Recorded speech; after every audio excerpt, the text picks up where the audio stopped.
Every file has a story. Some were never meant to be found.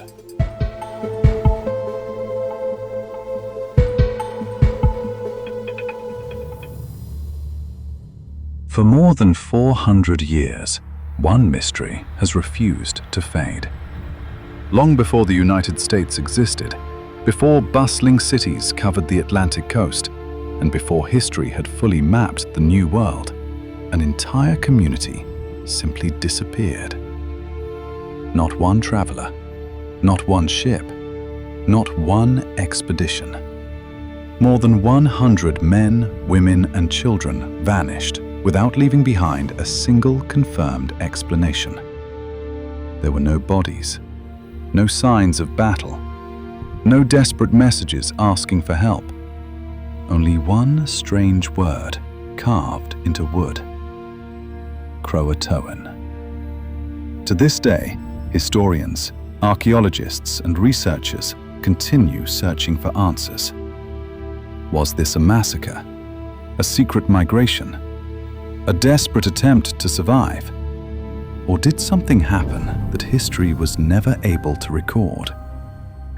This is the story of the lost colony of Roanoke, a mystery that began in 1587 and remains unsolved today. During the late 16th century, England was determined to establish permanent settlements in North America. Spain had already built a powerful empire across the Americas, and Queen Elizabeth I wanted England to claim its own territory before it was too late. One of the leading figures behind this ambition was Sir Walter Raleigh. Although Raleigh himself never traveled to Roanoke, he financed several expeditions to establish England's first successful colony. The location chosen was Roanoke Island, situated along what is now the coast of North Carolina. At the time, European maps showed little more than rough coastlines and endless wilderness beyond. The land seemed promising. Rich forests, abundant wildlife, access to rivers and the Atlantic Ocean. Yet it was also isolated, unfamiliar, and surrounded by Native American communities with whom relations could shift rapidly between cooperation and conflict. The first attempts to establish a colony struggled almost immediately. Food shortages, difficult conditions, and growing tensions forced many settlers to abandon the effort. Still, England refused to give up. In 1587, another expedition set sail across the Atlantic. This time, approximately 115 settlers arrived.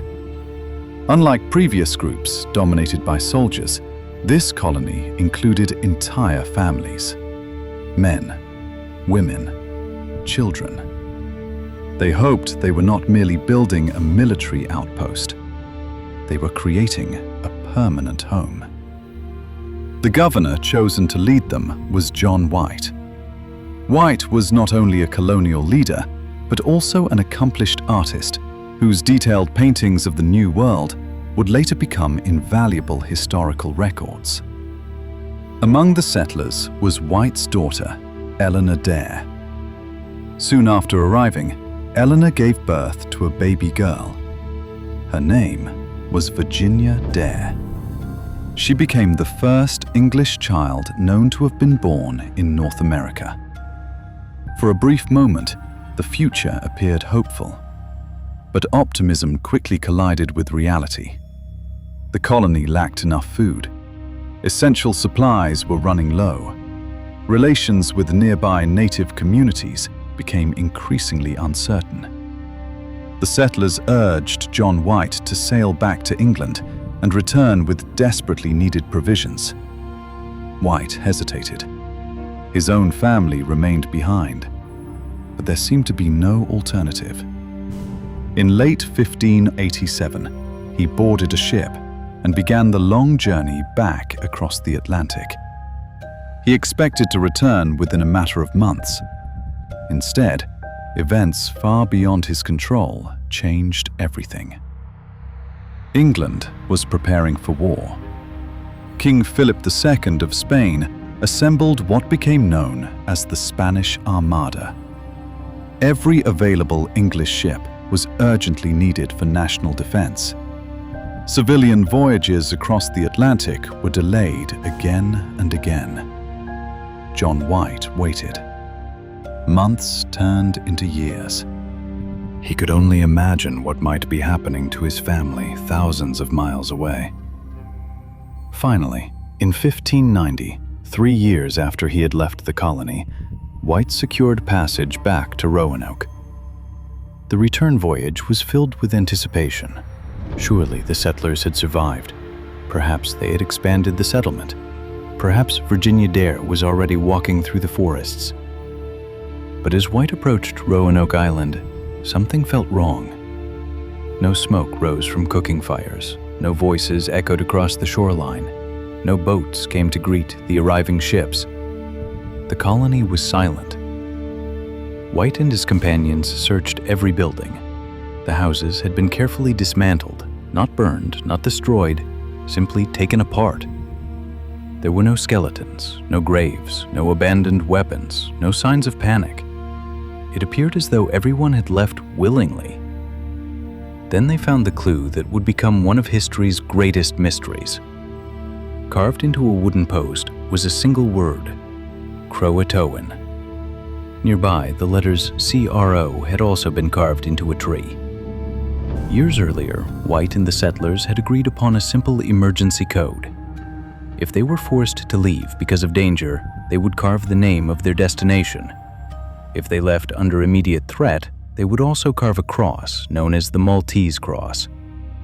No cross was found, only the word. To White, this suggested that the settlers had relocated voluntarily. Croatoan referred to an island south of Roanoke, inhabited by native people who had previously maintained relatively friendly relations with the English settlers. White desperately wanted to investigate, but nature intervened once again. Powerful storms prevented further exploration. The ship's captain refused to risk another landing. Reluctantly, John White sailed back to England. He would never see his family again. And no organized English search ever located the missing colony. From that moment onward, the mystery only deepened. Centuries passed, stories spread, speculation flourished. Some believed the colonists had been attacked. Others believed they had blended into Native American communities. Still others imagined starvation, disease, or attempts to move inland. Modern archaeology has uncovered fragments of pottery, tools, and household items across several nearby locations. Some discoveries suggest that at least a portion of the settlers may have relocated rather than disappeared all at once. Excavations on Hatteras Island, historically associated with Croatoan, revealed English artifacts mixed among native settlements. Could these objects indicate peaceful integration, or were they simply traded goods? Other researchers point toward inland sites where maps created by John White appear to contain hidden markings beneath later drawings. These clues have inspired new excavations searching for evidence of another settlement. So far, no definitive answer has emerged. DNA studies have also been proposed. Some descendants of Native American communities have wondered whether traces of English ancestry might reveal what became of the colonists. But after more than 4 centuries, the evidence remains incomplete. Every new discovery answers one question while creating several more. Perhaps that is why the lost colony continues to fascinate people around the world. Unlike many historical mysteries, Roanoke offers no dramatic ending, no final battle, no confirmed tragedy, only silence, a single carved word, and generations of unanswered questions. Maybe the colonists survived by joining those who already understood the land. Maybe they scattered into several small communities. Or perhaps the complete truth disappeared long before anyone realized it needed to be preserved. History often remembers kings, wars, and great victories.